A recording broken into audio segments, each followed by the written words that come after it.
नमस्कार। DD news के इस विशेष बुलेटिन में आप सभी का स्वागत है। मैं हूं आपके साथ भावना नैयर और मेरे साथ है मेरी सहयोगी मनीषा, जो आप तक सांकेतिक भाषा में खबरें प्रस्तुत करेंगी। शुरुआत करते हैं सुबह की सुर्खियों के साथ। केरल के वायनाड में भूस्खलन से भारी तबाही, 122 लोगों की मौत, सेना की मदद से रेस्क्यू ऑपरेशन जारी। कई राज्यों ने भी बढ़ाया मदद का हाथ। केरल में 2 दिन का राजकीय शोक, सभी सार्वजनिक समारोह स्थगित।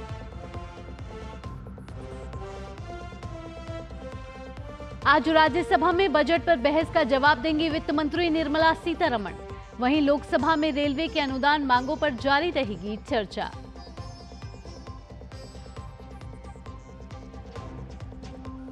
दिल्ली कोचिंग हादसे पर आज हाईकोर्ट में सुनवाई। याचिका में हादसे की उच्च स्तरीय जांच की मांग। रात दिन विरोध प्रदर्शन कर रहे यूपीएससी के छात्र अपने साथियों की मौत का मांग कर रहे हैं इंसाफ। गुजरात के कई इलाकों में भारी बारिश का अलर्ट। उत्तराखंड के कई जिलों में भी भारी बारिश की चेतावनी। देहरादून, उधम सिंह नगर और नैनीताल में आज स्कूल बंद। गोलान हाइट्स में 12 बच्चों की मौत का इजराइल ने लिया बदला। बेरूत हमले में हिजबुल्लाह के सीनियर कमांडर फुआद शुक्र को मारने का दावा। 3 नागरिकों की भी मौत।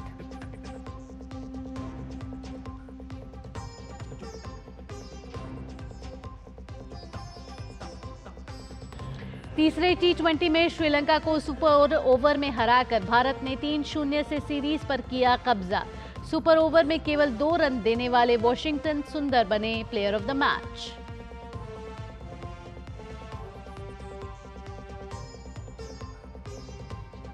और पेरिस ओलंपिक में आज निशानेबाजी, मुक्केबाजी, बैडमिंटन और टेबल टेनिस में भारतीय खिलाड़ी दिखाएंगे दम। टेबल टेनिस में मनिका बत्रा की कोशिश क्वार्टर फाइनल में जगह बनाने की, तो वहीं बैडमिंटन में सिंधु और लक्ष्य सेन पर होंगी नजरें।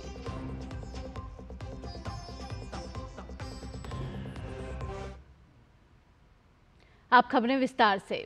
केरल के वायनाड भूस्खलन में मरने वालों की संख्या लगातार बढ़ रही है। इस आपदा का अब तक 122 लोगों के मरने की खबर आई है। इनमें से 116 लोगों का पोस्टमार्टम कराया जा चुका है। उधर सेना, वायुसेना, एनडीआरएफ और आपदा मोचन बल की ओर से लगातार राहत और बचाव कार्य जारी है।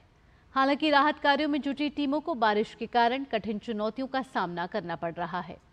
राज्य सरकार की ओर से हर संभव प्रयास किए जा रहे हैं।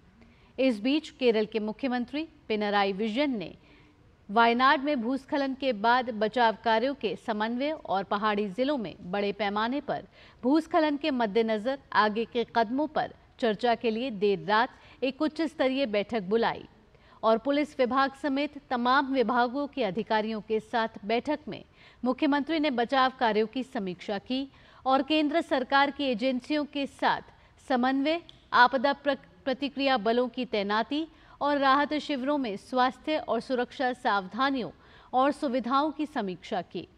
वहीं मौसम विभाग ने वायनाड में आने वाले कुछ दिनों में मौसम के और खराब होने के संकेत दिए हैं। मौसम विभाग ने वायनाड के लिए भारी बारिश का रेड अलर्ट और मलप्पुरम, कोझिकोड और कन्नूर जिलों के लिए ऑरेंज अलर्ट जारी किया है। वायनाड में भूस्खलन के कारण चारों ओर सिर्फ बर्बादी और तबाही का मंजर नजर आ रहा है। देखकर ये अंदाजा लगाना मुश्किल नहीं है कि इस इलाके को दोबारा बसने में काफी वक्त लग जाएगा। केरल के मुख्यमंत्री पिनराई विजयन ने त्रासदी में मरने वालों के शोक में राज्य में 2 दिन का शोक घोषित किया है। इसके तहत सार्वजनिक कार्यक्रम और समारोह स्थगित कर दिए गए हैं। मुख्यमंत्री विजयन ने बताया कि केरल बैंक ने मुख्यमंत्री आपदा राहत कोष CMDRF में 50 लाख रुपए का योगदान दिया है। कोचीन इंटरनेशनल एयरपोर्ट ने 2 करोड़ रुपए का वादा किया है और तमिलनाडु के मुख्यमंत्री MK स्टालिन ने 5 करोड़ की सहायता देने का वादा किया है। मुख्यमंत्री ने शोक अवधि के दौरान राष्ट्रीय ध्वज भी आधा झुकाने का अनुरोध किया है। आगे बढ़ते हैं, बात कर लेते हैं संसद के बजट सत्र की। आज राज्यसभा में बजट पर चर्चा पूरी हो जाएगी। इसके बाद वित्त मंत्री निर्मला सीतारमण चर्चा का जवाब देंगी। वहीं लोकसभा में आज रेलवे के अनुदान मांगों पर चर्चा जारी रहेगी। इसके अलावा भारतीय वायुयान विधेयक पेश किया जाएगा। इससे पहले कल लोकसभा में वित्त मंत्री ने विपक्ष की ओर से बजट पर उठाए गए तमाम सवालों के जवाब दिए। उन्होंने महंगाई और बेरोजगारी को लेकर विपक्ष के आरोपों के जवाब भी दिए। तो वहीं अग्निवीर, संसदीय मर्यादा और देश के उद्यमियों को बदनाम करने के मुद्दे पर विपक्ष पर हमलावर नजर आईं। हलवा सेरेमनी में शामिल अफसरों में कितने SC, ST, OBC के हैं, इससे संबंधित नेता प्रतिपक्ष राहुल गांधी की टिप्पणी पर वित्त मंत्री ने दुख जताते हुए कहा कि कर्तव्य निभाने वाले अफसरों को नीचा दिखाना सही नहीं है। साथ ही उन्होंने अग्निवीर के बारे में फैलाए जा रहे भ्रम को लेकर विपक्ष पर भी प्रहार किया।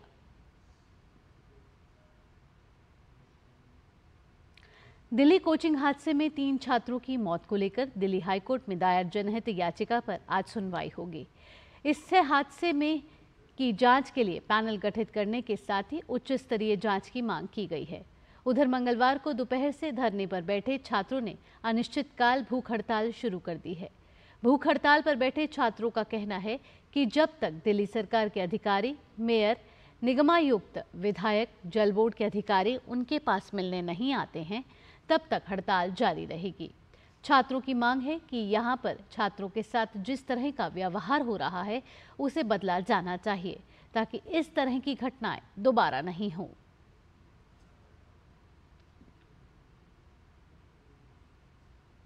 देश के कई हिस्सों में बारिश से गंभीर हालात बने हुए हैं। गुजरात में पिछले 10 दिनों से जारी बारिश से फिलहाल राहत नहीं मिलेगी। मौसम विभाग ने राज्य में आज भारी बारिश की संभावना जताई है। मौसम विभाग ने सौराष्ट्र के बाद अब मध्य गुजरात के वडोदरा और अहमदाबाद जिलों में भी भारी बारिश को लेकर अलर्ट जारी किया है। वहीं बारिश से गुजरात के कई हिस्सों में बाढ़ जैसे हालात हैं। उत्तराखंड में आज से अगले 2 दिन के लिए सभी जिलों में हल्की से भारी बारिश की चेतावनी है। मौसम विभाग ने टिहरी, देहरादून, पौड़ी, बागेश्वर, चंपावत, नैनीताल और उधम सिंह नगर के लिए रेड अलर्ट जारी किया है। अपील की गई है कि लोग इस दौरान सावधानी बरतें और सतर्क रहें।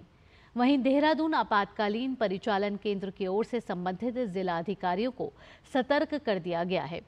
एहतियात के तौर पर आज देहरादून, उधम सिंह नगर और नैनीताल में स्कूल बंद रखे गए हैं। इजराइल ने बेरूत हमले में हिजबुल्लाह के सीनियर कमांडर फुआद शुक्र को मारने का दावा किया है। इस हमले में 3 नागरिकों की भी मौत हुई है। हिजबुल्लाह की ओर से अभी कोई प्रतिक्रिया नहीं आई है। इजरायली सेना का निशाना गोलान हाइट्स में हमला कर 12 बच्चों को मारने वाला हिजबुल्लाह का कमांडर फुआद शुक्र उर्फ सैयद मुहस्सन था। इजराइल ने 12 मासूमों का बदला लेने के लिए लेबनान की राजधानी बेरूत में हिजबुल्लाह के ठिकानों पर हमला किया है। आतंकवादी समूह हिजबुल्लाह ने गोलान हमले में शामिल होने से इनकार किया है, लेकिन कहा है कि समूह ने गोलान हाइट्स में एक सैन्य लक्ष्य पर रॉकेट दागे हैं।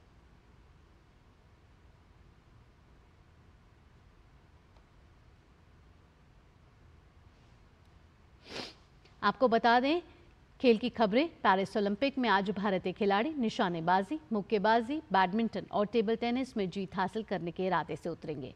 निशानेबाजी में महिलाओं की ट्रैप क्वालिफिकेशन में भारत की श्रेयसी सिंह और राजेश्वरी कुमारी फाइनल में स्थान बनाने का प्रयास करेंगी। अगर वो फाइनल में पहुंचने में सफल रहती हैं तो उन्हें आज ही पदक के लिए खेलना होगा। निशानेबाजी में ही 50 मीटर राइफल श्री पोजीशन में ऐश्वर्या प्रताप सिंह और स्वप्निल कुसाले क्वालिफिकेशन राउंड में हिस्सा लेंगे।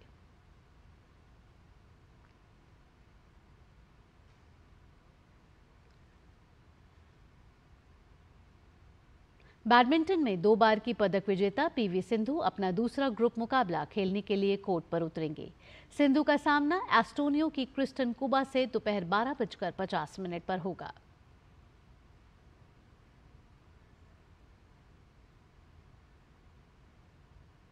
बैडमिंटन में ही भारत के लक्ष्य सेन पुरुष एकल में ग्रुप मुकाबला खेलने उतरेंगे। लक्ष्य का सामना दोपहर 1:40 पर इंडोनेशिया के लियोनार्ड्स जोनाथन क्रिस्टी से होगा।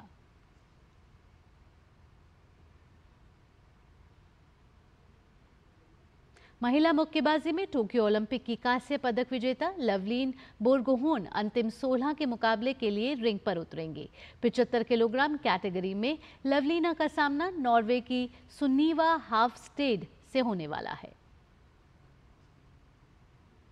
घुड़सवारी में हिस्सा ले रहे एकमात्र भारतीय घुड़सवार अनुष अग्रवाल आज अपने अभियान की शुरुआत करेंगे। 24 वर्षीय अनुष व्यक्तिगत ड्रेसेज स्पर्धा के ग्रुप दौर में हिस्सा लेंगे।